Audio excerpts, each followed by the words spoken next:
Eu quero começar esse podcast aqui até de um jeito diferente. Eu preciso falar algo muito importante para vocês e eu quero chamar a sua atenção.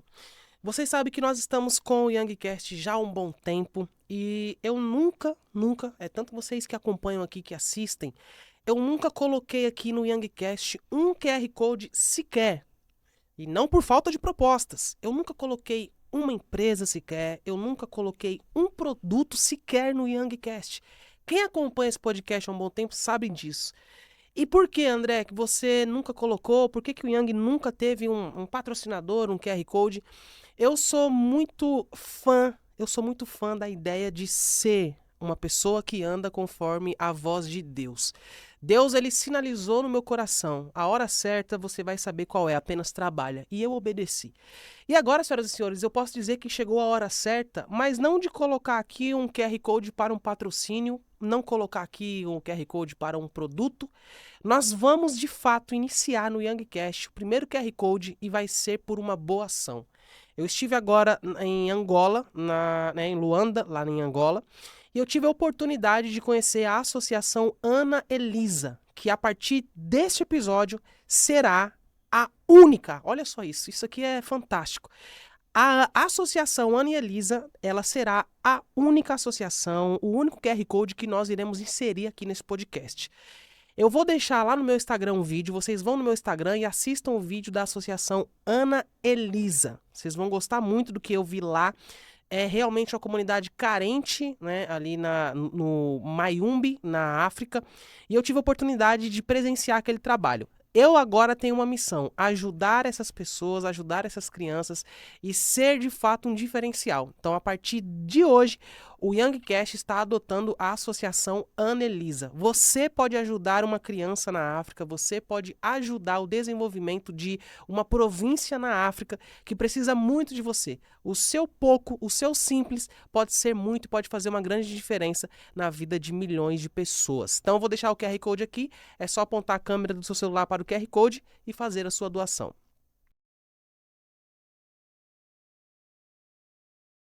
Jesus nos ensinou a orar, Pai nosso que estás no céu.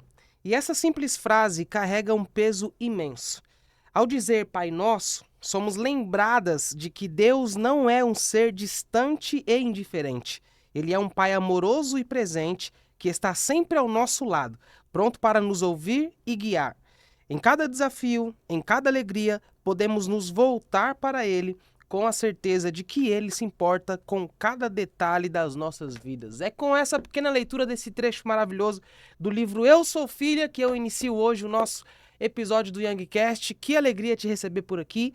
Eu posso dizer para você que a alegria do apresentador desse podcast é saber que esse podcast é formado por uma audiência inteligente. É uma audiência que pensa, é uma audiência que entende a importância do diálogo e que sabe que o diálogo constrói. Por isso eu fico muito feliz quando você está por aqui, porque se você está por aqui, é um sinal que você é mais um da nossa tribo. Seja bem-vindo.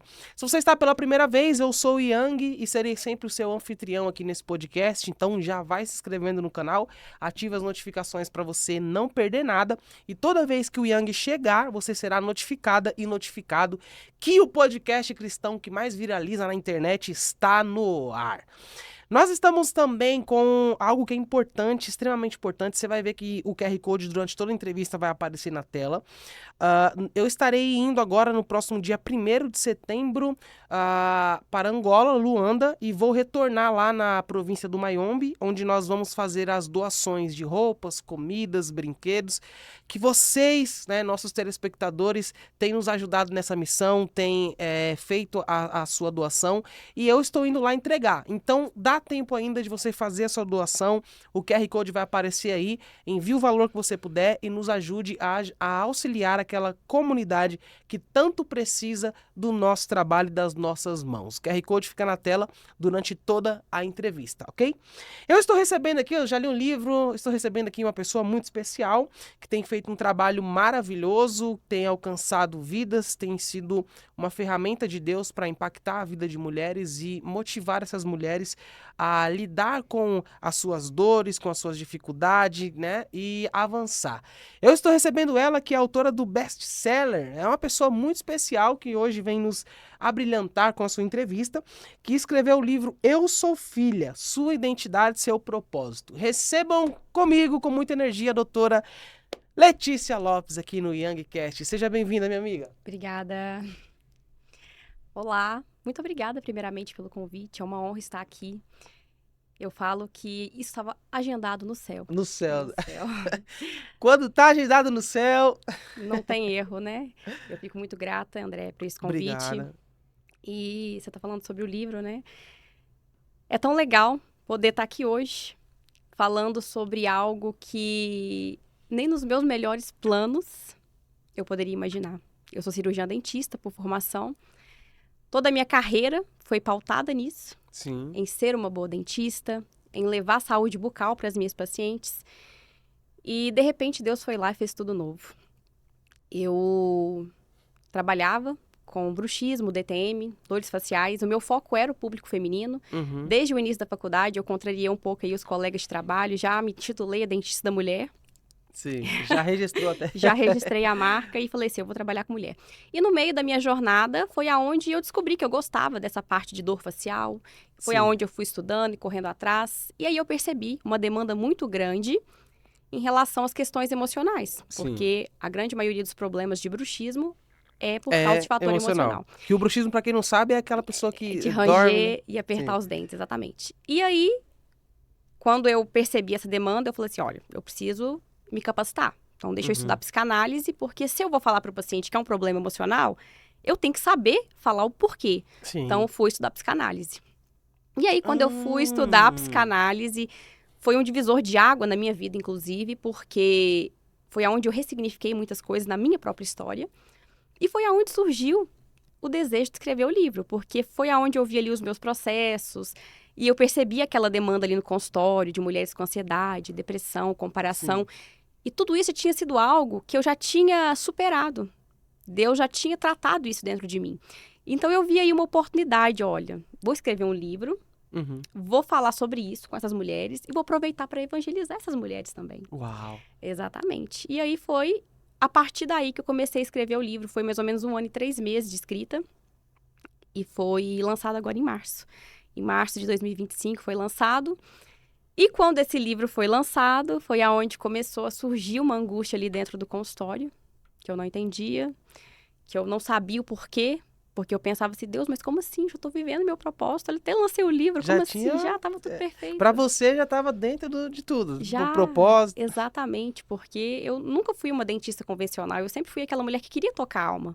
Mesmo sem eu perceber ali, eu era aquela pessoa que queria que a paciente saísse do consultório e levasse um pedaço de mim.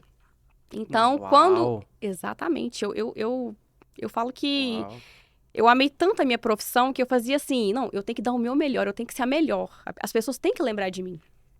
E aí, quando eu lancei esse livro em março, eu comecei a sentir essa angústia no meu coração e eu não entendia, porque eu falava assim, Deus, como assim? Era tudo que eu queria, porque no meu livro eu testemunho isso. Eu conto um pouco como foi, como Deus foi direcionando os meus caminhos para que eu pudesse chegar até a odontologia.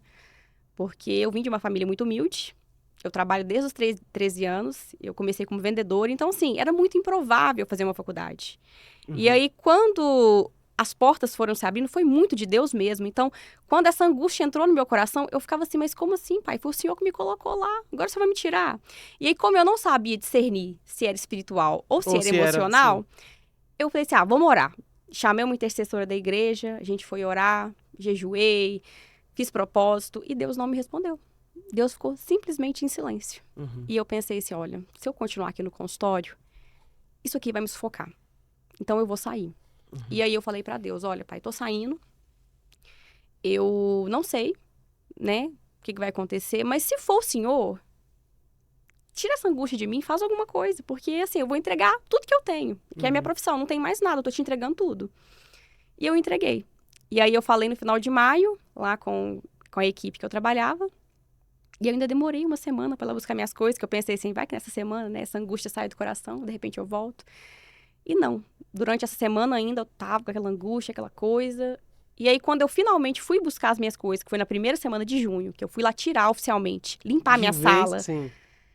Eu limpei, tirei, coloquei tudo na caixa, chorando, rios de lágrimas lá. Eu pensava assim, oh Deus, não é possível, será que é isso mesmo? E aí, quando eu empacotei tudo... Largando, mas não querendo largar. Mais ou menos isso. Levei para o carro, voltei, fiz uma oração em agradecimento, orei pela vida de cada paciente que passou por ali. Agradeci a Deus pelaquela oportunidade e entreguei. Falei assim, ó, tô indo embora. Não sei o que vai acontecer daqui pra frente, tô indo embora, pai. Fechei a porta, tranquei. Quando eu tirei a chave, uma paz veio. Sabe? Uma paz inexplicável, uma paz que eu nunca tinha experimentado antes.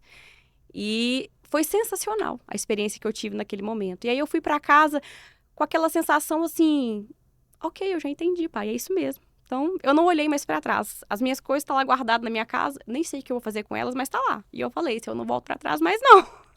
Agora daqui para frente, Senhor. Você postou um vídeo, né? E eu assisti esse vídeo, eu achei muito interessante.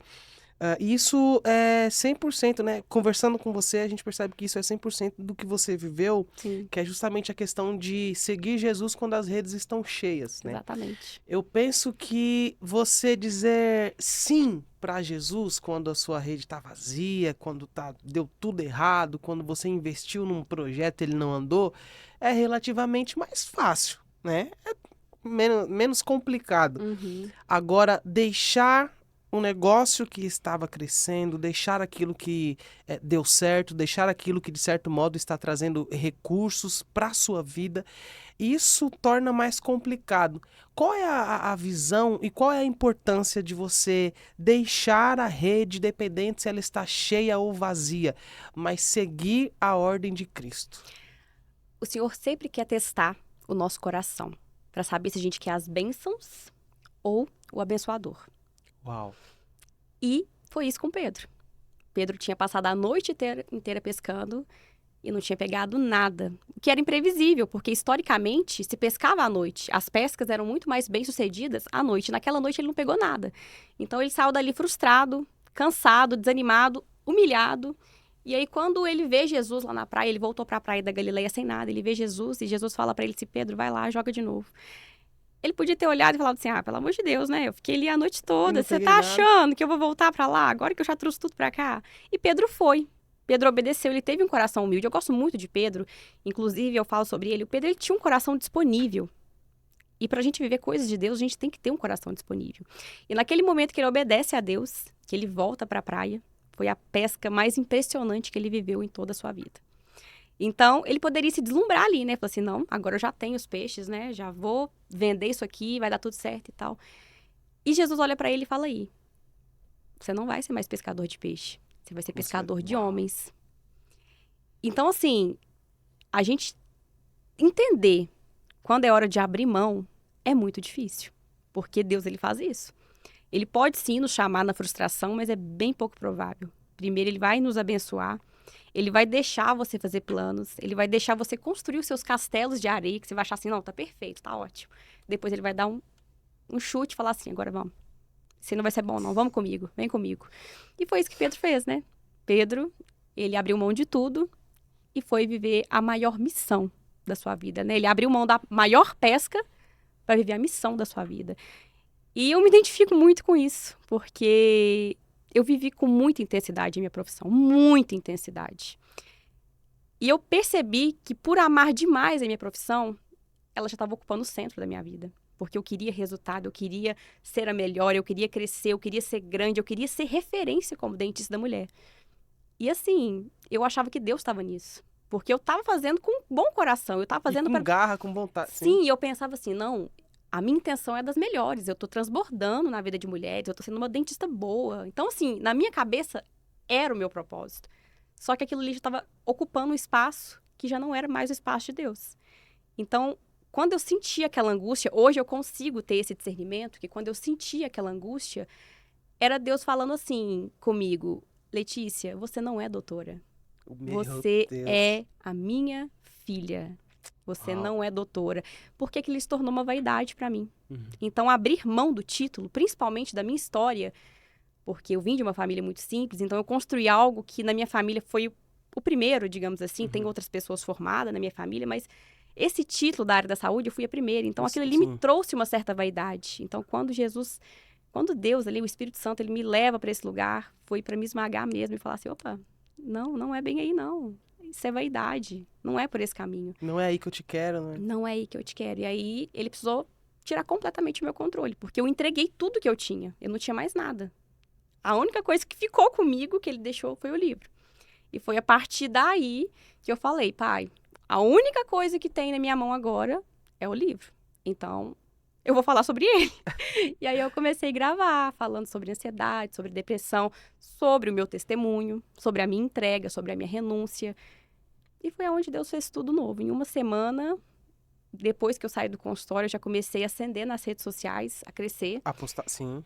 Foi um crescimento assim E que isso eu há não... quanto tempo, mais ou menos? 5 meses. Há 5 meses atrás. 5 meses. Aí eu comecei a ter um crescimento, assim, rápido, relativamente rápido, porque eu tinha 2.000 seguidores, e quando eu era Há dentista... 5 meses atrás, hoje quase 100 mil. Quase, exatamente. E aí, o que acontece?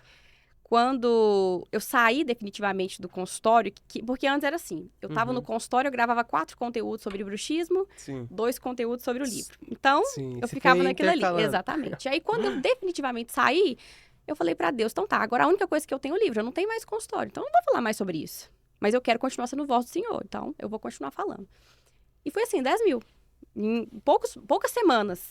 Foi 10 mil, e aí depois já foi 20, depois 30, e agora a gente tá com quase 80 mil nas redes sociais, as coisas foram fluindo, Deus foi me capacitando, e assim, testemunhos chegando. Pra mim, o mais importante nem são os números, até que eu falo que são seguidores do Senhor, não é meu. Sim. Mas é perceber como Deus, ele pode usar a minha vida, a nossa vida, para alcançar tantas pessoas e receber testemunhos, ver histórias, ver pessoas se identificando ali com o seu processo. Eu falo que isso é muito gratificante, porque você vê a glória de Deus sendo manifesta ali. Então, isso é maravilhoso. Isso é uma bênção mesmo. É coisa de Deus, não tem outra explicação. É o que dá sentido a É o que tudo. dá sentido. Quando você falou, por exemplo, que você ficou com o seu livro, né? Você falou, cara, eu não tinha nada, eu só tinha meu livro. Eu lembrei de uma frase, né, que foi a pastora Gabriela Lopes, que ela disse pra mim, que foi assim, também como uma situação mais ou menos como a sua, e ela disse essa frase, falou, Yang, eu não tinha nada, só tinha uma coisa, uma promessa.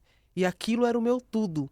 E a gente percebe a mesma coisa na sua vida, Sim. que você tinha um livro que hoje se tornou um tudo, que as mulheres são tocadas, as mulheres são transformadas, o que denota que, de fato, às vezes a gente pode pensar que não temos nada, pode pensar que acabou tudo, mas sempre vai existir um caco de telha. Deus sempre vai deixar um caco de telha para um Jó que perdeu tudo. Sim. Eu acho que isso é o que traz mais sentido. Exatamente. Agora, um ponto que eu queria entender. Nessa questão do bruxismo, vamos entrar um pouco mais a fundo para entender. Como o bruxismo pode estar relacionado com as emoções, com a depressão, com a ansiedade? Como que está relacionado? O bruxismo, ele é um comportamento motor. Então, ou seja, ele não é uma doença, ele é um comportamento. Então, assim como, às vezes, a gente está ansioso, ou a gente está ali vivendo períodos mais estressantes, a gente tende a ter comportamentos que não são legais. Por exemplo, a gente come muito, às vezes a gente quer dormir demais, a gente começa a roer unha. O bruxismo, ele é mais um desses comportamentos. E foi por observar isso. Hoje já tem um estudo, mas na época a gente ainda estava trabalhando como bruxismo doença. Há poucos meses atrás, um pouco antes Isso foi uma coisa também que me deixou assim, oh Deus, agora que eu conquistei o que eu queria. Há poucos meses atrás, antes de eu deixar o consultório, saiu uma nova formulação do bruxismo falando que ele era um comportamento. E eu sempre bati nessa tecla com as minhas pacientes. Isso é um comportamento, isso é um comportamento. E foi olhando, observando isso que eu falava assim, Deus, eu preciso... Não adianta eu querer só entregar um tratamento aqui para pacientes que não vai resolver. Não vai resolver eu colocar uma placa oclusal. Então, eu preciso de mais. Eu preciso entregar uma coisa que realmente seja um fator que vai transformar a vida dela. E foi aonde eu pensei assim, peraí, eu já tive bruxismo, eu tenho bruxismo, mas bem controlado hoje em dia. Sim. Eu já passei por episódios mais intensos. E o que fez eu controlar isso? Me conhecer. Trabalhar a minha ansiedade. Olhar para mim. Porque eu já passei por depressão. E quando eu passei por depressão, eu me vi literalmente no fundo do poço. Eu achava assim, pronto, isso aqui não tem mais nada pra mim. Então, fazer esse caminho de volta, voltar a me conhecer, voltar a me amar de novo, voltar a olhar pra mim com misericórdia, foi o que foi me libertando, não só do bruxismo, mas das minhas próprias prisões mentais, comparação, perfeccionismo, autocontrole. Então, assim, aliás, desculpa, esse controle excessivo de tudo, né? Sim. Eu falei errado. E foi justamente quando eu fui passando por esse processo que eu pensei, gente, eu preciso levar isso. Eu preciso falar sobre isso. Porque é nesse caminho de volta que a gente vai entender como a gente vai controlar esses comportamentos adjacentes, né? Até mesmo com alimentação, essas coisas. Então, assim, esse era o meu objetivo. Eu queria tratar a paciente, mas eu não queria só entregar um tratamento para ela. Eu falava assim, não, eu preciso entregar mais. Eu preciso ir mais a fundo, eu preciso ir na raiz desse problema. Porque se eu entregar só o tratamento, não vai ser eficaz. Eu falo que vai ser 50%. Eu quero entregar 100%, eu quero ser a melhor. E foi aonde eu fui começando a trabalhar. E eu sempre falei muito. Desde a odontologia, eu falava muito sobre ansiedade nos meus vídeos, eu falava sobre depressão e eu compartilhava meu testemunho. O meu livro ele tem muito testemunho, apesar de eu não falar nada sobre o bruxismo aí, tem o Sim. meu testemunho aí.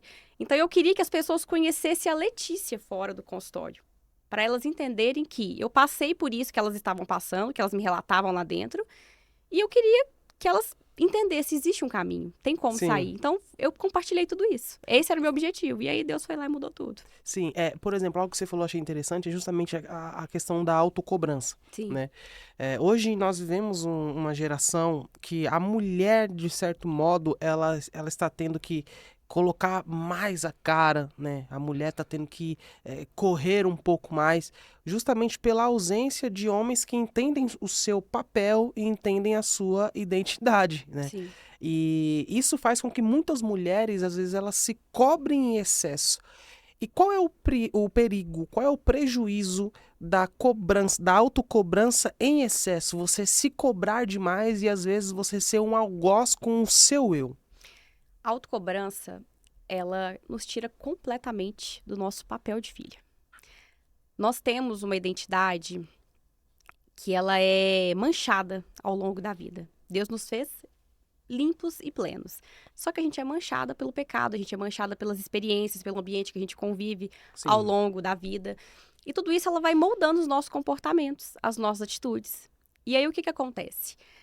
A gente começa a compensar muitas vezes essas feridas, muitas vezes essa tristeza lá na infância, essas dores como um todo, a gente começa a compensar. E a gente compensa isso fazendo o quê? Muito. Sendo Marta. Uhum. Deixa eu fazer, deixa eu servir, deixa eu falar sim pra todo mundo, deixa eu compensar esse buraco que existe na minha alma. Então a gente começa a ficar performática. A gente quer crescer, a gente quer sucesso, a gente quer dar a volta por cima, a gente quer fazer tudo. E aí a gente acaba se perdendo da identidade que Deus já nos deu, de filhas. E aí, esse caminho de volta, a gente entender que a gente precisa abrir mão desse controle mesmo, porque Deus, ele trabalha na nossa fraqueza, não é na nossa performance. A gente precisa ser vulnerável, a gente precisa se assentar aos pés de Jesus, assim como fez Maria. E muitas vezes a gente não quer. Ser Marta não é o problema, nunca foi. Só que muitas vezes a gente não sabe discernir esse tempo. A gente quer ser Marta, Hum. Marta, Marta, Marta, Marta, Marta, Marta. E a gente nunca quer ter esse momento de se reabastecer ali em Jesus, sentar aos pés dele, orar, pedir por clareza, pedir por discernimento, porque a gente fica viciada em fazer, viciada em ter resultado, viciada em preencher esse buraco da nossa alma. Só que não vai. Não existe nada, nada que vai preencher o espaço que é de Jesus. E eu falo isso por experiência própria, porque eu amei muito a minha profissão, muita, e não preencheu o meu espaço. Foi só quando eu falei assim, ok, pai, eu entendi, não é isso mesmo? É que Deus realmente me preencheu, que ele trouxe significado para aquilo que eu estava fazendo. Porque eu achava que eu vivia o propósito, só que eu estava vendo o propósito com uma motivação completamente errada. Já não era Deus que estava ali no centro. Era a sua Era vontade. eu, era A sua Letícia. vontade Era a minha maquiada. vontade maquiada de propósito, porque eu queria ser vista como grande. E Deus, às vezes, não queria me ver como grande. Ele queria me ver como filha. Então, ele precisou tomar aquilo que eu conquistei durante anos, que custou tempo, dinheiro, esforço, para mostrar. Eu não quero nada disso, eu quero o seu coração. Se você não me der o seu coração, nada disso serve para mim. E esse é o problema. Porque muitas vezes a gente vê Deus como algo distante. A gente chama ele de pai, mas a gente ainda vê ele como algo distante. Então a gente sempre acha que a gente precisa fazer muito para ele para poder receber algo em troca. E isso é uma grande falha, inclusive, de pessoas que servem na igreja. que tem essa autocobrança de eu Uhum. preciso servir porque eu não sou digno, então eu preciso fazer, eu preciso estar ali, eu preciso estar lá. Só que muitas vezes a pessoa não tem nenhum tempo genuíno e sincero ali com Deus. Ela não se permite ser vulnerável. Ela não se permite ser quebrada. Ela não se permite ser aperfeiçoada por Deus. Porque o serviço, ele é importante para o nosso propósito? Sim, ele é Sim. importante. Mas se a gente não for aos pés de Jesus para a gente receber direto da fonte, não tem sentido. A gente vai transbordar o quê? Ego? Orgulho? Performance? Então a gente precisa primeiro sentar ali aos pés de Jesus, receber da fonte, para aquilo ali passa pela nossa vida. Primeiro tem que ser gerado em nós, para que então a gente venha transbordar na vida de outras pessoas. Isso foi uma coisa que eu tive que aprender assim, Na raça. na raça, da pior forma, porque não era meu propósito aquilo. E eu tinha plenas convicções de que era. Mas não era, porque estava vindo de mim, não estava vindo de Deus. Sim. Era algo que você tinha. Ô, Letícia, por exemplo, e como que eu penso que essa altura pode ser que tenham mulheres se perguntando: como que eu sei qual é o meu propósito? Como descobrir o meu propósito? A gente não descobre o nosso propósito. A gente faz o caminho de volta para o lugar de filha. A gente se permite ser filha. O propósito, ele é uma consequência do ser. Primeiro, a gente é chamada a ser filha. E o que é ser filha? A gente abre mão desse controle. Deus, ele não vai fazer nada de acordo com a nossa lógica. Ele sempre vai trabalhar de uma forma, assim, completamente contrária. Às vezes, você está entregando uma coisa para Deus e ele vai usar aquilo ali como uma ferramenta para desconstruir tudo aquilo que você acreditou. Entendeu? Então, assim, Deus, ele vai quebrar, vai te frustrar, vai deixar você fazer planos, vai deixar você destruir relacionamentos, Sonhar. vai deixar você sonhar, você vai perder uma proposta de emprego que você achava que era boa. Enfim, ele vai atrapalhar tudo. E aí você vai pensar assim, não pode, parece que é só comigo que dá errado. Só comigo que dá errado. Mas, na verdade, Deus, ele quer que você faça o caminho de volta. Eu gosto de falar que é o seguinte, que a gente passa por 3 estágios da nossa caminhada cristã. O batismo, o deserto e a manifestação do nosso chamado. O batismo é quando a gente declara a nossa identidade. Eu quero voltar para esse caminho. Eu quero ser adotada, então. Eu quero ser sua filha, pai. E a gente declara ali, a gente faz aquela manifestação Sim. pública de que a gente Sim. quer viver essa identidade de filho. Só que, quando a gente faz a declaração pública, a gente pensa, as coisas vão fluir, agora vai dar certo, agora a gente está no caminho certo. Sendo que, na verdade, nesse momento é onde Deus vai provar a nossa identidade. Ele vai levar a gente para o deserto. Foi assim com Jesus. Ele foi lá, cumpriu a lei, fez o batismo, e depois que o céu se abriu e Deus falou para ele assim, esse é meu filho, porque eu me agrado, ele não foi levado direto ao trono. Ele Não. passou pelo deserto, ele foi tentado pelo diabo. E a O mesma coisa... deserto fez parte do propósito. Exatamente. E a mesma coisa com a gente. A gente declara a nossa identidade e aí a gente passa pelo deserto. E quando a gente passa pelo deserto, é onde vão vir as feridas antigas, lá da infância que não foi ressignificada, as dores, as angústias, os traumas, as suas convicções, as crenças, tudo isso vai vir para fora. É como se Deus rasgasse o nosso coração ali naquele momento e tudo que a gente achava que estava seguro, que estava dentro do nosso controle, Deus coloca tudo para fora e você se assusta. Porque a gente não sabe lidar com esse monte de emoção vindo de uma Sim. vez. Então a gente é muito tentado nesse deserto. E a gente começa a questionar Deus, isso não é pra mim, Deus é muito sofrimento, por que Deus é tão injusto, por que isso, por que aquilo? E aí a gente começa às vezes a questionar líder espiritual, porque a gente começa a ficar naquela confusão. Entra na neura. Entra na neura. Mas quando a gente é aprovado no deserto, é que o propósito ele vai surgir. Porque uma história curada, ela é um testemunho de vida. Então, a gente precisa passar por todas essas etapas. A gente precisa declarar a nossa identidade, fazer o caminho de volta, aceitar ser confrontada, porque o batismo nada mais é do que eu morrer para mim e deixar Cristo ser formado dentro de mim. Isso. Só que para isso acontecer, a gente precisa colocar tudo de ruim para fora. A gente precisa confrontar o nosso ego, as nossas convicções, as nossas crenças, e tudo isso é muito difícil. Para um ser humano, tudo isso é muito difícil, porque a gente cresce pautado em cima disso. Todas as nossas atitudes são pautadas nisso. Então, quando Deus traz tudo isso para fora e você tem que abrir mão do seu entendimento para poder viver essa transformação genuína, é onde a gente começa a ficar extremamente confuso e muitas vezes é onde Deus frustra os nossos sonhos. Porque aí a gente vê onde está a motivação do nosso coração.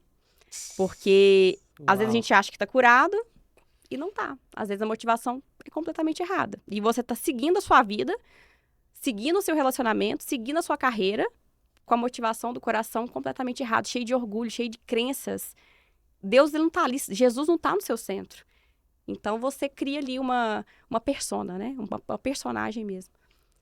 E a gente só consegue viver plenamente o nosso propósito, fluir em Deus, quando a gente permite passar por essa provação. Vencer essa tentação, assim como Jesus fez. Ele venceu a tentação e depois ele começou o seu ministério. Então, Jesus, ele é o exemplo do que a gente vai viver. Então, eu falo que ele não só morreu pelos nossos pecados e não só para nos dar liberdade, mas ele exemplificou na prática o que a gente iria passar aqui. Ele exemplificou na prática. Exemplificou. Eu falo que Ele já deu sinal. se a gente olhar para Jesus, Uau. se o nosso foco for Jesus, a nossa caminhada ela se torna mais leve. Sim. E muitas vezes a gente até fala que tá olhando para Jesus. Mas Só que não aí, tá, quando a gente vê ali um comportamento nosso, a gente tem essa dificuldade de entender, opa, será que Jesus fazia isso? Será que não? E a gente acaba errando muito nisso, porque a gente foca na crença, mas a gente esquece da transformação. E mais importante do que acreditar em Jesus é permitir ser transformado por ele.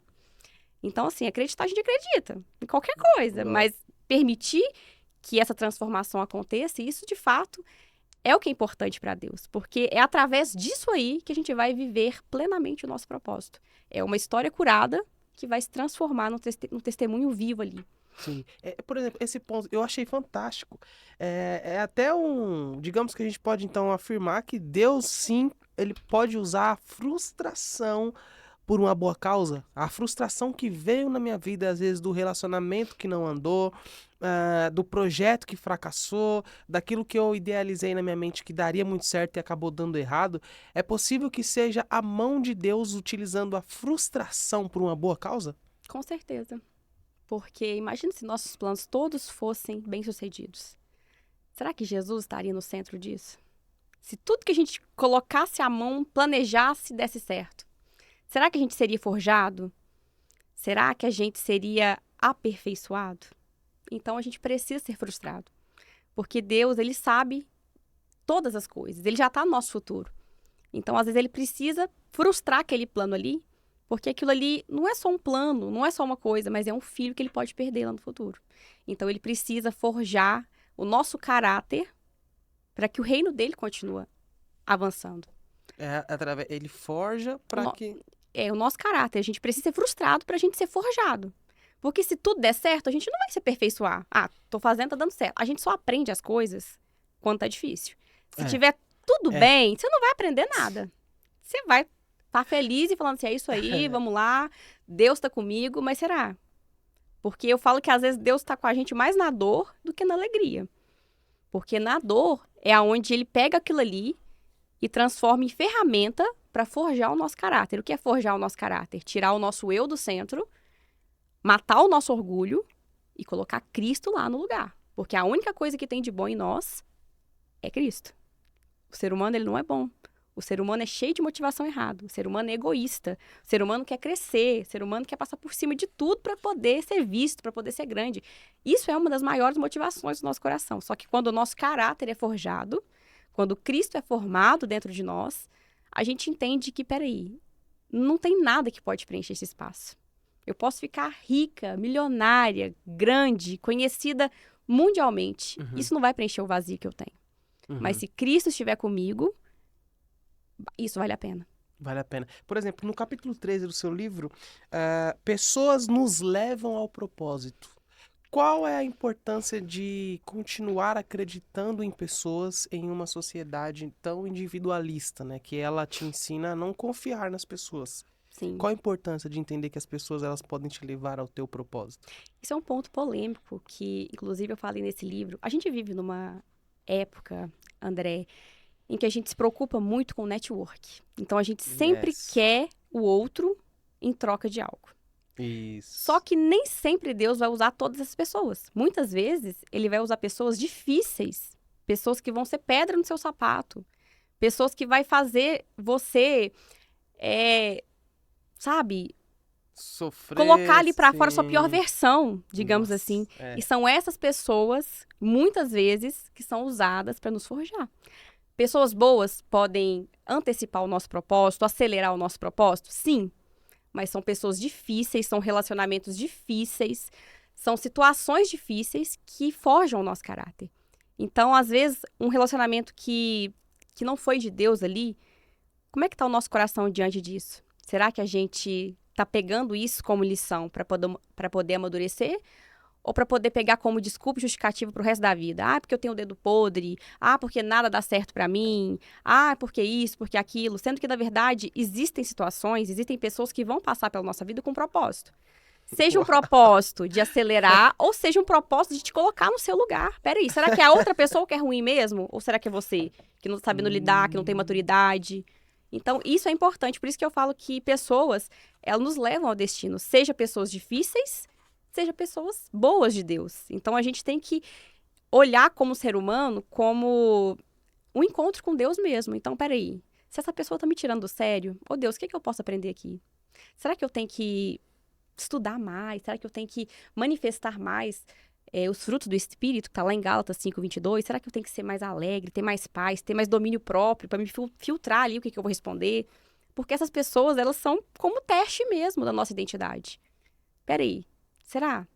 Será que vale a pena eu brigar por causa disso? Será que vale a pena eu ter razão?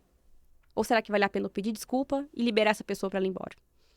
Isso é orgulho. Quando a gente consegue passar por cima disso, a gente está vencendo um orgulho, a gente está vencendo algo dentro da gente. Porque muitas vezes a gente quer o quê? Ter razão, sair certo, ser perfeito. Mas e se Deus usa essas situações justamente para trazer para fora aquilo que precisa ser tratado na gente? Então, se for preciso pedir desculpa, peça.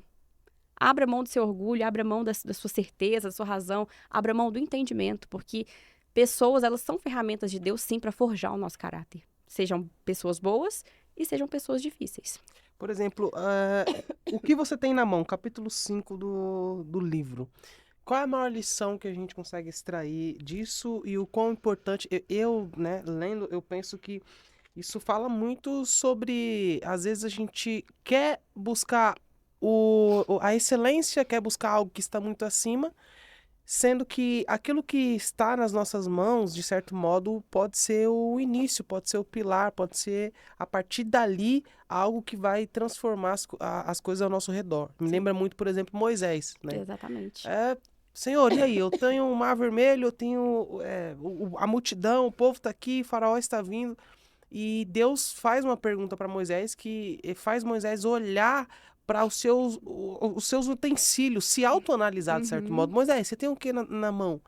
Qual a lição que a gente consegue extrair desse capítulo? Isso é muito interessante, eu gosto muito, porque Moisés tinha uma vara ali, né? Um cajado. Sim. Mas se a gente voltar um pouco para a história, a mãe de Moisés, ela tinha um cesto de junco. Para ela, como mãe, deve ter sido bem desafiador colocar o seu único filho ali dentro de um cesto de junco e colocar na boca da morte, porque ela ia colocar o Moisés descendo ali o rio Nilo. Só que muitas vezes, quando eu falo que Deus ele não trabalha com a nossa lógica, é justamente nisso. Porque às vezes a gente passa por situações difíceis, problemas financeiros, problemas no relacionamento, problemas. Porque a gente vive e a gente é permeado por problemas. E a gente fica tão sufocado com isso que a gente não consegue ver solução. E essa é uma pergunta que eu gosto muito de fazer para Deus. Pai, o que tem nas minhas mãos agora? No momento que eu saí do meu consultório, a única coisa que eu tinha em mãos era o livro. Então, se eu tenho só o livro agora, então é o que eu tenho. Deixa eu fazer isso aqui acontecer. E muitas vezes Deus, ele já vai trabalhar na nossa vida com aquilo que você já tem. Ele nunca vai te pedir algo que você não tenha, que você não sabe, que você não pode oferecer. Então, às vezes, a gente fica tão preocupado com o externo, com o problema, com as questões que não estão ali no nosso controle, e que a gente esquece, mas peraí, o que eu posso oferecer? Será que eu sei fazer um doce? Será que eu sei vender uma roupa? Será que eu sei me comunicar? Será que eu posso ir? Então, a gente tem ferramentas. Deus já nos deu dons, talentos, e a gente tem tudo isso à nossa disposição. Mas como é que a gente está usando isso? O que a gente tem nas mãos hoje para poder contornar ali algumas situações que são inevitáveis na nossa vida? E quando a gente olha isso para a história da Joquebede, a mãe de Moisés, a gente vê que ela foi uma mulher extremamente criativa. Porque ela poderia pensar assim, ele vai morrer. Se ele ficar comigo, ele vai morrer. Eu não posso esconder ele mais. Ele já tá crescendo. Então, se ele morrer, eu não vou poder fazer nada por ele. Mas e se eu tentar dar uma segunda chance para ele? O que eu tenho aqui? Deixa eu ver. Provavelmente naquela época ali, ela já tinha costume de fazer cestos ali para guardar alimento, alguma coisa. Então, naquele momento, eu penso que deve ter sido a única saída para ela. Ela deve ter pensado assim, a única coisa que está ao meu alcance aqui isso aqui. é o cesto. Então, deixa eu revestir isso aqui de betume, porque ia permeabilizar para não entrar água. E aí ela coloca o Moisés lá dentro do cesto e entrega. Essa entrega, ela fala muito sobre renúncia. Renúncia. Por quê? Era o filho dela. Sim. Era algo grande. Yes. E entregar e colocar nas mãos de Deus é como se ela tivesse falado assim, ó, pai, eu confio, tá? Tô entregando, não tá nas minhas mãos mais, eu tô te entregando. É como se for a sua vontade, ele vai chegar sã e salvo no outro lado do rio. Então, fala muito sobre renúncia. E muitas vezes, quando a gente pensa o que tem nas nossas mãos, é isso. É você entregar para Deus. É renunciar ao seu próprio orgulho. Porque às vezes a gente tem tantas coisas ali à nossa disposição e a gente não quer usar. Por quê? Por medo de não dar conta, por medo de começar pequena, por medo de errar. Ai, porque ninguém vai comprar de mim, porque ninguém vai fazer isso. Enfim, tantas objeções que a gente tem. E quando a gente entrega esse orgulho para Deus, a gente tem nas mãos ali as ferramentas, os dons, a gente entrega o nosso orgulho. Ok, pai, eu vou abrir mão daquilo que eu acho que poderia atrasar o meu propósito e vou fazer isso aqui. Deus, ele vai abrindo portas, ele vai providenciando, né? Então, a renúncia, ela é isso. Muitas vezes, a renúncia não é algo físico, material. A grande renúncia, talvez a maior renúncia, é abrir mão do nosso entendimento, é abrir mão da nossa mentalidade, é abrir mão do nosso egoísmo. Porque a gente pensa que a gente precisa estar grande para contar um testemunho, ou que a gente precisa estar bem financeiramente para poder dar um conselho para alguém, para poder abrir uma empresa, para isso, não. Deus, ele quer usar pessoas dispostas, corações dispostos. E quando você começa, você renuncia ali aquele seu achismo, aquele seu ego, é como se você estivesse entregando para Deus. Olha, isso aqui é o que tem nas minhas mãos. Eu estou entregando, estou passando por cima disso aqui que me prendia, para poder viver o seu propósito. Então, quando Joquebede entrega ali Moisés, ela está renunciando a algo que era dela, que foi gerado por ela, um filho. Mas ela colocou nas mãos de Deus porque sabia que Deus, ele ia providenciar um lugar seguro para Moisés ficar, e assim foi. A gente vê que Moisés, ele cresceu no palácio, teve os melhores estudos, ela teve a oportunidade de ser ama dele, ainda amamentou seu filho. Então, assim, Deus, ele é perfeito em tudo que ele faz. E às vezes a gente impede o agir dele na nossa vida porque a gente quer que Deus aja conforme os nossos termos. E ele não vai agir do jeito que a gente pensa. Ele vai agir conforme a nossa entrega. Você entrega, ele te entrega. É assim que funciona. Você faz e Deus... Você entrega, você dá o passo, ele dá o chão. Assim como Pedro fez lá quando ele andou sobre as águas. Ele poderia ter pensado assim... Ah, não vou entrar, né, na água e tal. Mas aí quando ele viu Jesus lá, ele falou assim, olha, se é tu, me faça andar sobre as águas. E aí, quando Jesus chamou ele, ele foi. E aí, ele só confiou, ele só olhou para Jesus. Em um momento ali que ele desviou a atenção de Jesus, foi aonde a fé dele vacilou e ele começou a cair. Então, se os nossos olhos estiverem fixos em Jesus, a gente vai andar sobre as águas. E o mar, na cultura, simboliza o caos. Então, ou seja, se a gente estiver com os olhos fixos em Jesus, a gente vai caminhar sobre o caos. A gente vai alcançar o nosso propósito. Então, a gente não tem que correr atrás do propósito, a gente tem que entregar, a gente tem que se entregar, permitir ser aperfeiçoado para que o propósito, ele surja através dessa nossa transformação. Isso é importante. Por exemplo, algo que acontece com muita frequência na vida de muitas pessoas e hoje tem aumentado cada vez mais é justamente a depressão e a ansiedade. De um lado, muito se fala acerca, né, é importante orar, é importante você ir para os pés de Jesus para receber a cura. De outro lado, nós temos a questão científica, é importante tomar medicamentos, recorrer também aos médicos.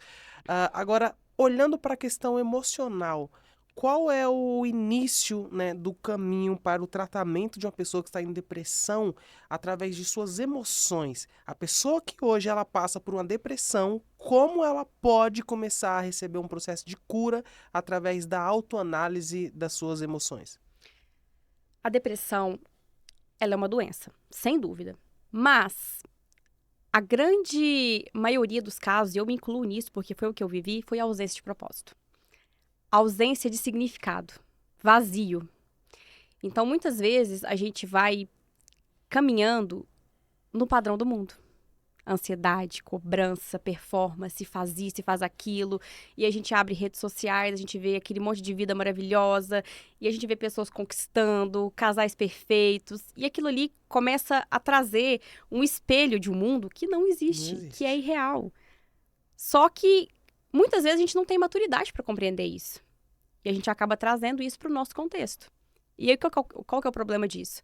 A gente começa a consumir dessas expectativas do futuro, se encher do futuro. E a gente vai se enchendo, a gente vai se moldando ali no padrão do mundo. E a gente chega num ponto que a gente não vê mais significado em nada. É como se a gente olhasse para fora e pensasse assim, a grama do vizinho realmente é verde. A minha não. Só que se a gente vê de perto, a grama do vizinho também tem buraco, também é ressecado. Só que a gente só contempla de longe. E então eu posso dizer assim que o passo mais importante para uma pessoa que está no processo de depressão, além de fazer o caminho de volta para Jesus, é se permitir olhar para dentro. Porque muitas vezes a religião coloca um peso sobre esse assunto. A maioria das vezes, sim. É falta de fé, é falta de Deus. Só que na nossa caminhada, a gente não vive uma caminhada estável. A gente vive uma caminhada de altos e baixos. Sim. Então, até quando a gente já está firme ali com Jesus, a gente ainda vai ter momentos de altos e baixos. Então, não é falta de fé.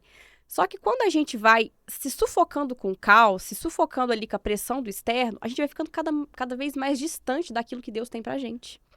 A gente deixa de contemplar, de desfrutar o presente para sempre viver o futuro, ou sempre viver o passado. O passado a gente fica focado no que deu errado, no que poderia ter feito, ou no futuro, que eu preciso ter isso, eu preciso ter aquilo, eu preciso construir para poder ser alguém. Sendo que, na verdade, a gente constrói o nosso futuro hoje. E a gente usa as referências do passado, a biblioteca do passado, os aprendizados do passado, para a gente refazer essa nossa jornada. Então, para quem vive nesse vazio da depressão, é fazer o caminho de volta. E o caminho de volta, muitas vezes, ele dói porque a gente tem que olhar para o nosso pior lado, Porque talvez a gente terceiriza tudo para o mundo. A gente terceiriza o nosso sofrimento, a culpa é dos pais, a culpa é do trabalho, a culpa é do relacionamento. Só que tem coisas que a gente tem escolha. Tem coisas que não tem escolha. Mas se a gente olhar com uma perspectiva certa, com uma perspectiva de transformação, peraí, isso aqui eu não sei, isso aqui eu errei, isso aqui não foi o melhor caminho, não foi a melhor decisão que eu tomei. Como é que eu posso mudar isso para que eu possa plantar uma nova semente que lá na frente eu vou colher? Porque a nossa vida, ela é semente. Então, como é que eu posso formar uma nova semente hoje dentro de mim? Como é que eu posso gerar algo novo dentro de mim hoje? Então, é abrir mão desse caos, porque às vezes a gente quer ter controle dele, a gente quer que ele saia imediatamente da gente e não vai. Eu falo pela angústia que eu vivi. Eu fiquei 6 meses angustiada, com o coração assim, despedaçado, e eu tentava, orava, jejuava. Eu comecei a brigar com Deus e falar assim, não tem lógica. Como assim? Era tudo que eu queria. Como é que o Senhor me faz chegar nesse ponto aqui? Não faz sentido nenhum pra mim. E eu não entendi aquilo ali que foi crescendo. E eu fiquei com muito medo quando eu tava com essa angústia, porque eu já tive depressão. Há uns 4, 5 anos atrás. Em ser o meu maior medo era pensar assim, eu vou voltar pra aquele lugar. Eu vou voltar pra aquele lugar. E eu não queria de jeito nenhum. E eu falava assim pra Deus, por favor, tira essa angústia de mim. Eu não sei, tal. E eu ficava naquela loucura. Só que quando eu parei de entender o porquê que aquilo estava acontecendo, e eu comecei a olhar pra mim, foi aonde que eu fui sentindo ali que, peraí, isso aqui tá errado. Então, realmente, se eu não sair daqui, por mais que não era uma decisão consciente naquele momento, foi como eu disse, eu não sabia discernir se era espiritual ou emocional, mas eu entendi, eu preciso parar aqui agora. Porque se for emocional, se for cansaço, eu preciso descansar, eu preciso renovar as minhas forças para que eu possa continuar sendo útil para meus pacientes. Mas se for espiritual, eu preciso de Deus tratar essa área na minha vida. Porque se ele estiver pedindo para me sair do consultório, se ele estiver me pedindo aquilo que um dia ele me deu, é porque tem algo errado. Porque talvez eu me perdi nessa jornada. E foi o que aconteceu comigo. Eu me perdi nessa jornada. Então, Deus precisou trazer para fora. Você não é doutora, você é minha filha. E aí, a vida ela vai começar a ter um novo significado. A gente vai começar a ser preenchida desse vazio que a gente sente. De pouco em pouco. É de pouco em pouco. É de glória em glória. O nosso romper é de glória em glória. Só que a gente tem que se permitir olhar para dentro. A gente tem que se permitir se assentar aos pés de Jesus e entender. Opa, peraí. O que eu preciso aprender? O que eu preciso vencer agora? O que Deus está pedindo? Porque muitas vezes, quando a gente está no deserto, a gente pensa assim, quando eu vou sair daqui? E a pergunta não é essa. A pergunta é, o que eu tenho que aprender aqui? Uau. O que eu tenho que... Como eu vou sair daqui? Como que eu vou sair daqui? Será que eu preciso amadurecer? Será que eu Sim. preciso olhar para dentro de uma ferida antiga que ainda me dói, uma ferida de rejeição, uma dor na alma, enfim, alguma frustração? O que eu preciso aprender aqui? Porque você só vai sair se você aprender. E esse aprender é você olhar para dentro, você permitir que o Espírito Santo ele traga clareza. Lá no Salmo 139, a gente vê uma oração de Davi que ele fala para Deus sondar as inquietações do coração dele. Aquilo que nem ele mesmo sabia. E a gente tem que pedir isso para Deus. Peraí, Deus, eu não sei. Será que tem alguma coisa em mim que eu ainda preciso ver, que eu ainda preciso enxergar com outros olhos? Será que eu preciso perdoar alguém? Será que eu preciso aprender a lidar melhor com outras pessoas? Será que eu ainda estou sendo arrogante? Será que eu... É isso, é essas perguntas que a gente tem que se fazer, porque muitas vezes a gente fica presa ali no mesmo ciclo porque a gente quer que as coisas aconteçam do nosso jeito, sem a gente mudar, é sempre o outro, é sempre terceirizando o nosso problema para o outro, nunca nosso. Sendo que, na verdade, cada um está com a sua jornada. E a minha obrigação é olhar para a minha jornada, não para a sua jornada. Então, peraí, se está errado, o que eu preciso fazer? O que eu preciso aprender? O que eu preciso dar à luz do Espírito Santo? Porque só há libertação aonde tem luz. Então, quais são as trevas da nossa vida que precisam de luz? Que o Espírito Santo ele precisa alcançar para que a gente possa ser transformado. Porque não dá para a gente ser livre naquilo que a gente não se permite ser tocado, né? Conhecereis a verdade E a verdade vos vos libertará. libertará. Então, quais são as áreas da minha vida que eu ainda não permiti que o Espírito Santo tocasse? Sim. E isso é muito importante, porque é nesse lugar, nesse trabalho intensivo ali, é que a gente vai começando a se despir dessa identidade que foi manchada. Experiências, feridas, a gente vai se despindo e Deus ele vai limpando a nossa identidade. Ele vai fazer a gente voltar para esse caminho, que é o caminho de filha, que é o caminho ao qual ele nos chamou. Porque a gente foi adotado por Deus para viver como co-herdeiro junto com Cristo. Então, a gente precisa fazer esse caminho de volta. E fazer esse caminho de volta dói muito por causa disso. Porque a gente vai conhecer a nossa pior versão. Agora, por exemplo, o quão prejudicial é o famoso quartinho da bagunça, né, na questão emocional, que é aquele espaço que as pessoas colocam o problema lá e aí, deixa aí, eu não quero tocar nessa ferida, não quero tocar nesse problema, e vai juntando problemas emocionais até que o quarto não tem espaço para mais nada de tanto problema que tem. Qual a importância de não fugir dos seus problemas? Qual a importância de encarar de frente as dores emocionais, os problemas, o sofrimento? Se você não se permite sentir, você não vai ser curado. Uau. É através do nosso Uau. sentimento Uau. que Deus ele vai conseguir trazer um novo significado para aquela dor. Existem coisas, André, que a gente tem controle.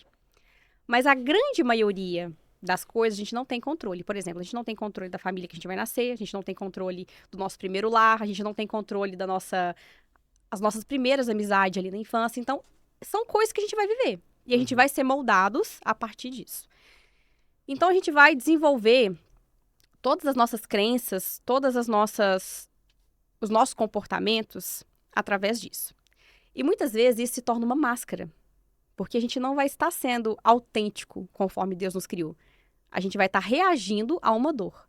Então, por exemplo, o livre-arbítrio foi o que Deus nos entregou para que a gente pudesse amá-lo verdadeiramente. Porque senão ele criaria robô. Se ele não tivesse dado o livre-arbítrio para o homem, você não ia amar. Você ia ser um robô. Só que quando ele entrega o livre-arbítrio para nós, é para a gente discernir entre o bem e o mal. E eu falo que uma pessoa doente, uma pessoa ferida, ela não tem livre-arbítrio. Ela é uma pessoa que vai reagir conforme a sua dor. Então, se você não permite que o Espírito Santo organize esse quartinho da bagunça, se você não se permite sentir as dores, você nunca vai poder escolher. A sua dor sempre vai escolher por você.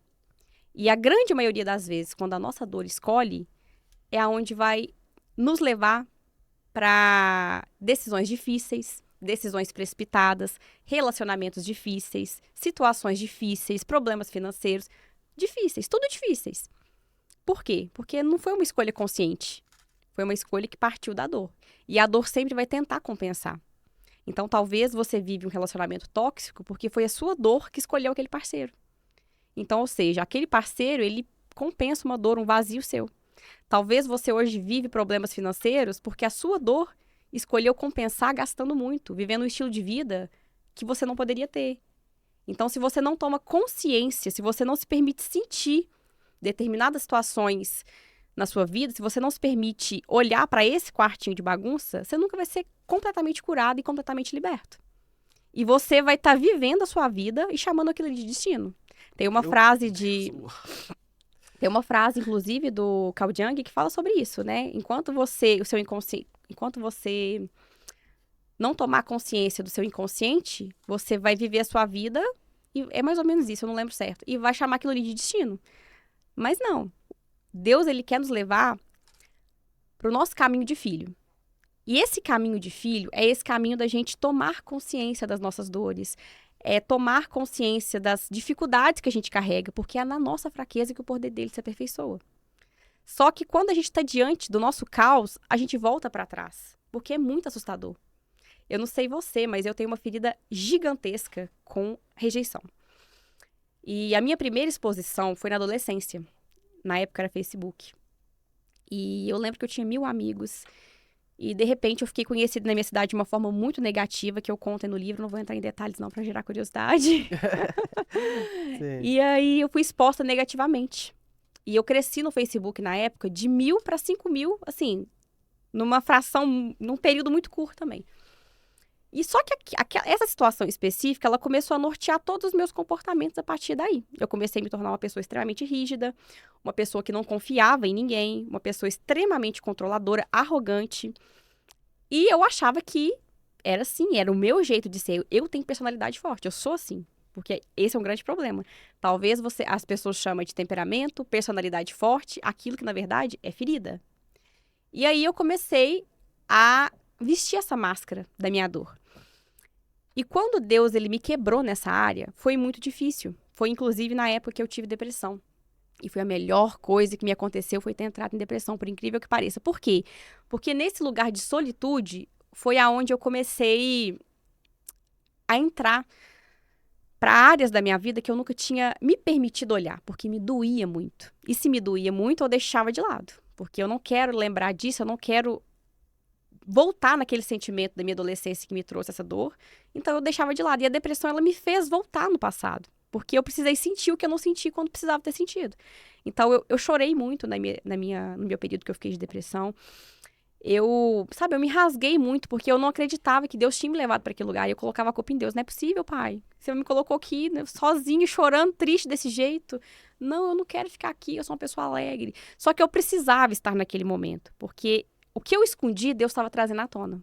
Eu precisava sentir para trazer um novo significado.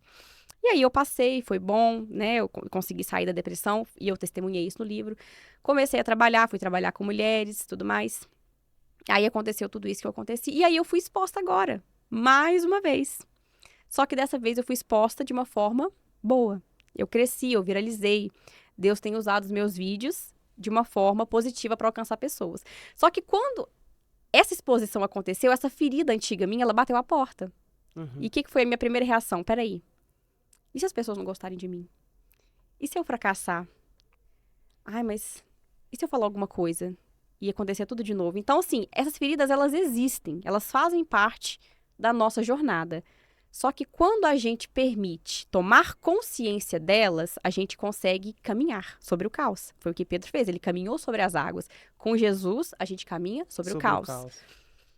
E aí, quando essas inquietações vieram, né, novamente nesse processo que eu passei, eu já tinha consciência. E aí eu não recuei, eu não voltei pra trás. Eu permiti sentir aquilo ali. Peraí, realmente. Eu chorei. Eu chegava pra bispa da minha igreja, eu falava assim, agora o que eu faço com esse monte de gente? Eu não sei o que eu vou fazer. Mas eu me permiti viver essa novidade, essa euforia. Eu chorei, eu fiquei triste, eu fiquei feliz. E depois eu fui entendendo, Deus foi trazendo clareza do processo. Mas você entende que se a gente não tem consciência daquilo que é uma ferida nossa, a gente não consegue caminhar. Porque a gente fica preso no passado e a gente sempre vai travar, a gente sempre vai ficar com medo, porque sempre vai ter um porquê. Ai, mas se eu for, eu vou ser criticada. Se eu for, eu vou ser questionada. Ai, mas se isso, sempre vai ter um porquê. Então, tomar consciência é importante, porque quando a gente toma consciência, é como se a gente estivesse entregando o controle para Deus e falasse assim, olha, eu não sei o porquê que aconteceu isso, mas eu estou entregando nas suas mãos, Pai, porque o Senhor sabe de todas as coisas. Se foi para forjar o meu caráter, ótimo. Vamos seguir daqui em diante? É isso que a gente precisa entender, só que é muito difícil. Na prática, isso é muito difícil. Só que fica ainda mais difícil quando a gente não entrega esse controle para Deus, porque aí a gente vai ficar uma vida nesse deserto. Eu gosto, inclusive, de usar uma analogia com as meninas que eu tenho um discipulado online, e eu falo muito isso com elas. Sim. Deus levou uma noite para tirar o povo do Egito, mas precisou de 40 anos para tirar o Egito de dentro daquele povo. Sim. E lá em Deuteronômio 8:2 fala sobre isso, que Deus colocou ele no deserto a fim de humilhá-los para ver quais eram as motivações do coração dele. E é justamente o que acontece com a gente. Deus, ele tem uma facilidade de mudar a nossa história em poucas horas, em poucos segundos, e eu sou prova viva disso. Só que ele precisa forjar o nosso caráter, ele precisa trazer para fora, ele precisa nos humilhar a fim de ver as intenções dos nossos corações. Porque uma pessoa ferida, ela sempre vai ferir outras pessoas, mesmo que de forma inconsciente. Mas é muito difícil alguém conseguir transbordar na vida do outro estando machucada. Então, Deus, ele precisa trazer para fora, dar um novo sentido, porque uma história curada, ela se torna um testemunho de vida. E se ela é um testemunho de vida, você consegue transbordar a essência de Cristo na vida de outras pessoas. Uau! Essa é a doutora Letícia Lopes. Cara, que incrível. Doutora, eu queria, antes de mais nada, que você fosse boca de Deus agora para esse povo. Talvez tenha uma mulher agora que nos assiste que está enfrentando esses problemas que você falou muito bem na entrevista. Eu queria que você olhasse para a câmera e fosse boca de Deus agora para essa mulher que está nessa fase de incerteza, de dor, de sofrimento, de confusão mental e emocional. Eu queria que você fosse boca de Deus. Glória a Deus. Deus tem um plano para tudo. E muitas vezes o que nos impede de viver esse plano é o nosso egoísmo, é o nosso achismo, é a nossa dor. E hoje Deus, ele pede para que você entregue todas essas suas convicções para que você possa caminhar junto com ele. Eu gosto muito de usar a história do paralítico de Betesda. Ele estava ali há 38 anos, sentado na beira de um tanque, esperando que a cura dele viesse através da movimentação das águas. E quando Jesus, ele passa ali, ele pergunta para ele se ele quer ser curado. Imediatamente ele pega e fala assim, mas não tem ninguém para me colocar dentro do tanque. Já, sempre que a água é agitada, entra outra pessoa ali na frente e eu acabo não conseguindo entrar. E muitas vezes, Jesus, ele passa na nossa vida e pergunta, você quer ser curada? E a gente sempre tem prontidão em dar justificativas. Só que hoje, Jesus está pedindo para você levantar, pegar sua maca e andar. Levanta dessa história triste, levanta dessa dor que você não consegue dar nome, porque se você caminha junto com Jesus, você vai ser purificada, você vai ser aperfeiçoada e o propósito dele vai manifestar na sua vida. Assim, eu tenho certeza que vai, porque foi assim comigo. Glória a Deus! Uau! Ou se vai! Quem quiser adquirir o livro, quem quiser comprar essa obra que toca a vida de muitas pessoas, quais são os caminhos, doutora? Fica à vontade, deixar suas redes. Pode ficar à vontade. Tá, você pode comprar o livro pelas plataformas digitais, Amazon, Mercado Livre, Carrefour, Casas Bahias, mas você pode comprar também pelo meu perfil do Instagram, que é doutoraleticia.lopes. Lá no link da minha bio também tem o link que vai direcionar direto para o site, você pode comprar por lá. Me acompanhe também pelo TikTok, que também é doutoraleticia.lopes. E eu tenho certeza que Deus, ele vai falar com você através de um vídeo, porque, graças a Deus, ele tem alcançado muitas vidas e isso é o que é mais importante. Isso que traz significado para tudo isso que a gente faz, alcançar vidas. Não são os números, né? São as vidas, são os testemunhos, as pessoas alcançadas. Exatamente. A única coisa que preenche o nosso vazio é ver a glória de Deus se manifestar. E eu me sinto muito honrada por ser usada por Deus, porque eu sou uma improvável mesmo. Então, ver o que Deus fez na minha vida, eu falo que é uma motivação muito grande, porque a minha história, desde a infância, foi uma história muito complexa, sabe? Sim. E eu falo assim, ser canal de bênçãos na vida de outras pessoas, isso é maravilhoso, porque eu vivi todos esses processos com Deus. E eu falo que não tem nada no mundo que possa compensar isso. Sentir essa presença, sentir esse amor de Deus pela minha vida, esse cuidado pela minha vida. E é muito bom quando a gente aceita ser aperfeiçoada, porque, sem dúvida, essa presença é a melhor coisa que existe. Não tem nada no mundo que a gente possa ter que preencha o espaço que só é de Jesus. Uau, é importante a gente ter esse entendimento, Sim. né? Que é Ele que nos usa, Ele que faz, isso é Glória muito a Deus. importante. Doutora, eu quero te agradecer. Então, vocês viram aí, eu vou facilitar, eu vou deixar as redes sociais aqui na descrição, e aí você consegue chamar a doutora Letícia e adquirir o seu livro Eu Sou Filha, que vai te ajudar muito nesse caminho de lidar com as questões emocionais, entender a sua identidade, o seu propósito, e isso vai ser um abridor vai abrir caminhos para você, vai abrir portas para você vai ver que depois dessa decisão a sua vida vai andar em muitos aspectos, isso é extremamente importante.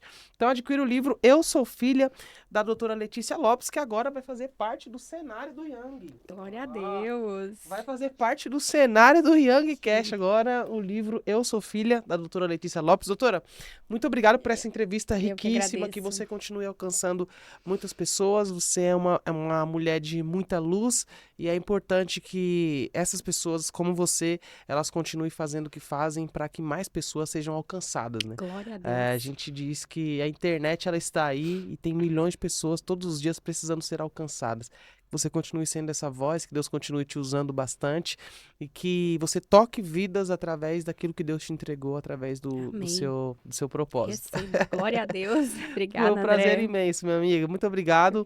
Nós vamos ficando por aqui, mas é claro que você vai fazer o quê? Maratonar o Youngcast, porque quem assiste esse podcast uma vez não quer mais parar de assistir. Então, para facilitar, eu vou deixar o próximo episódio aí do lado, é só você clicar que eu te recebo no próximo episódio dentro de 3 segundinhos. Já estou na mesa com outro convidado, pronto para falar com você. Clica aqui e maratona o Young por hoje.